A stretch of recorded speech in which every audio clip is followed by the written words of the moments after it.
കേരളത്തിന്റെ യാത്രാമേഖലയിൽ വൻ കുതിച്ചുചാട്ടം ലക്ഷ്യമിട്ട് ശ്രീധരൻ മുന്നോട്ടുവെച്ച തിരുവനന്തപുരം കണ്ണൂർ അതിവേഗ റെയിൽവേ പ്രപ്പോസൽ നിലവിലെ സാമ്പത്തിക സാങ്കേതിക രൂപരേഖയിൽ നടപ്പിലാക്കാൻ കഴിയില്ലെന്ന് വ്യക്തമാക്കി സംസ്ഥാന സർക്കാർ നിയോഗിച്ച 4-അംഗ വിദഗ്ധ സമിതി തള്ളിയതായി കേന്ദ്ര റെയിൽവേ മന്ത്രി അശ്വിനി വൈഷ്ണവ് രാജ്യസഭയെ അറിയിച്ചു.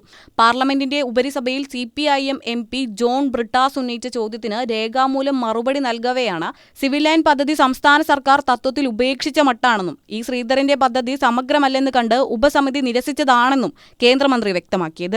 ഡൽഹി മെട്രോ റെയിൽ കോർപ്പറേഷൻ സമർപ്പിച്ച ഇടക്കാല റിപ്പോർട്ട് പരിശോധിക്കാൻ ഗതാഗത സെക്രട്ടറി TV അനുപമ, ദക്ഷിണ railway principal chief commercial manager J Vinayan, സാമ്പത്തിക വിദഗ്ധർ ഡോക്ടർ T വീരമണി, പരിസ്ഥിതി പ്രവർത്തകൻ ശ്രീധർ രാധാകൃഷ്ണൻ എന്നിവരടങ്ങുന്ന ഉപസമിതിയായിരുന്നു സർക്കാർ ചുമതലപ്പെടുത്തിയത്. 5-ലേറെ തവണ യോഗം ചേരുകയും DMRC പ്രതിനിധികളുമായി ആശയവിനിമയം നടത്തുകയും ചെയ്ത സമിതി കേരളത്തിന്റെ പരിമിതമായ സാമ്പത്തിക വിഭവശേഷി, യാത്രക്കാരുടെ എണ്ണം തിട്ടപ്പെടുത്താത്ത ശാസ്ത്രീയ പഠനങ്ങളുടെ കുറവ്, പാരിസ്ഥിതിക സാമൂഹിക ആഘാത പഠനങ്ങൾ പൂർത്തിയാക്കാത്തത്, തുക വിനിയോഗിക്കുന്നതിൽ വ്യക്തതയില്ലായ്മ എന്നിവ പ്രധാന തടസ്സങ്ങളായി ചൂണ്ടിക്കാട്ടുകയായിരുന്നു.